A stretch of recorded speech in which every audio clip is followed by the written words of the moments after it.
Let's get into our conversation today about nurturance. Nurturance. Probably a better way to say that. Nurturance. And as you have probably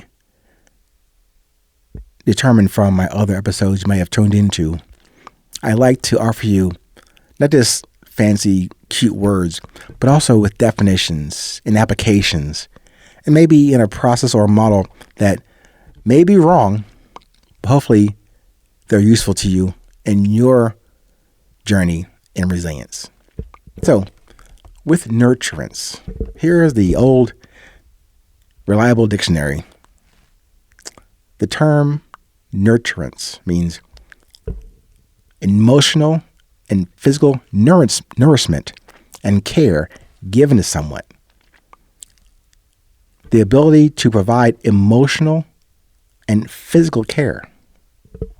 I like that. But use that as your baseline for this conversation today. And the reason I bring up the term nurture and nurturance as the opposite of control. So let's get into it.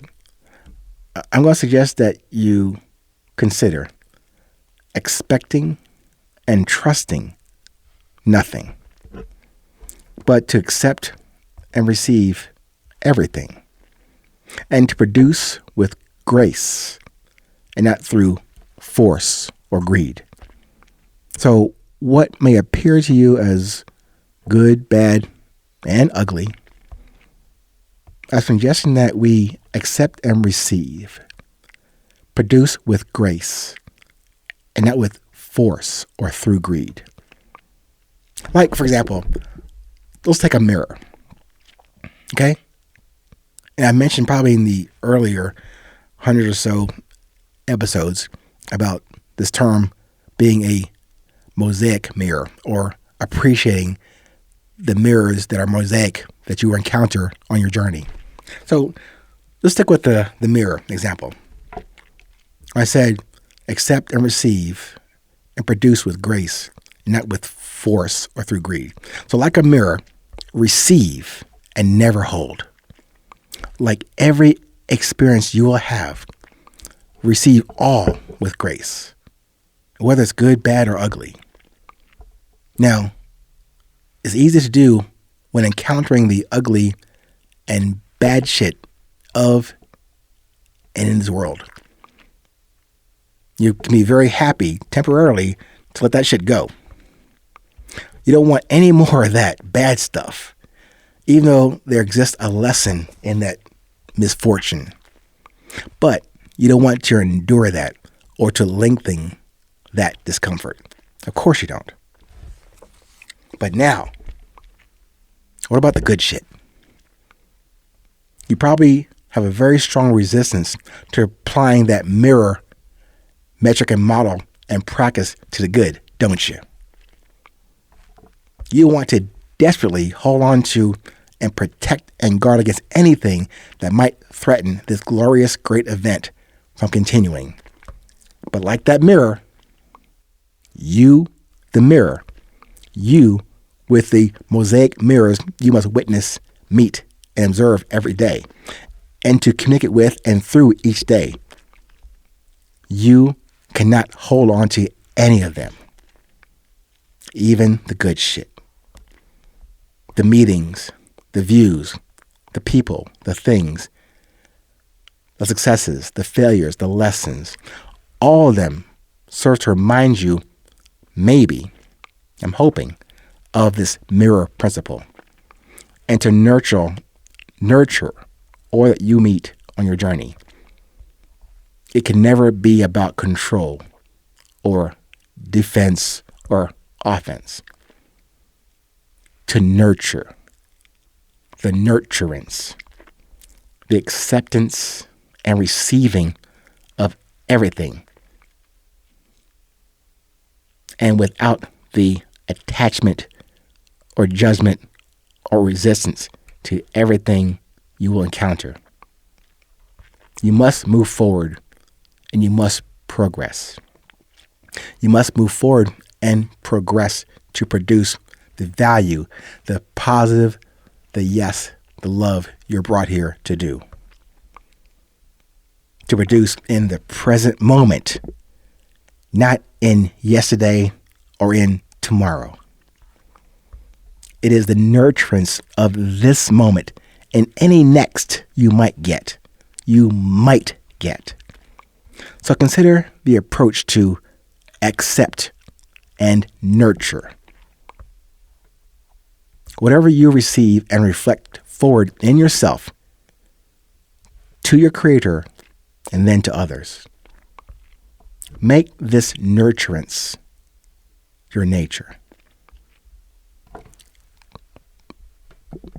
May replace any inkling or indication of your controlling tendencies with nurturance.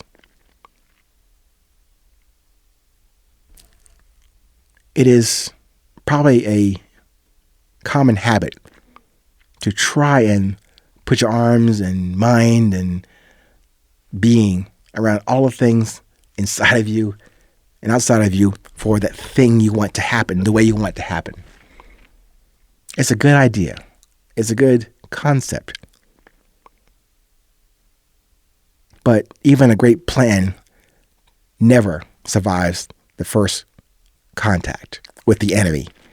And the enemy is anything, everything that does not agree with your vision, excuse me, of your direction. So even if you have the purest intentions and honesty, even confidence, even humility, you're aligned with what you want to do, with what you enjoy doing, what you do well, and you figured out that is the general compass setting of your purpose and your message. But take it from me, even with that perspective, from the first step outside of your door, you'll run smack dab into enemy, smack dab into resistance, right in front of somebody or something that doesn't agree with where you're going. So do you cower? Do you give in to your fear and ego and say, oh, okay, let me get back in my hole? Or you step forward with that confidence and humility, which means what? The courage more than your vanity in your pursuit of your own resilience. That's the importance of this word. Again, words are words. They need definition, and that's a good start. They need some concurrence with not to speak them, to write them, to walk with them, walk as them. Let them express not through how eloquent you are and how you pronounce them. What do you do in that action of your nurturance? So become second nature to you. Might become a second offensive nature to those who witness you. That should not be your concern. Your concern should be, have you measured that? Have you defined it for yourself organically with the questions you had for yourself about, do I control or do I nurture? I vote for nurturance. Stay safe. Stay present in the current. And do remember, it is always 8:20.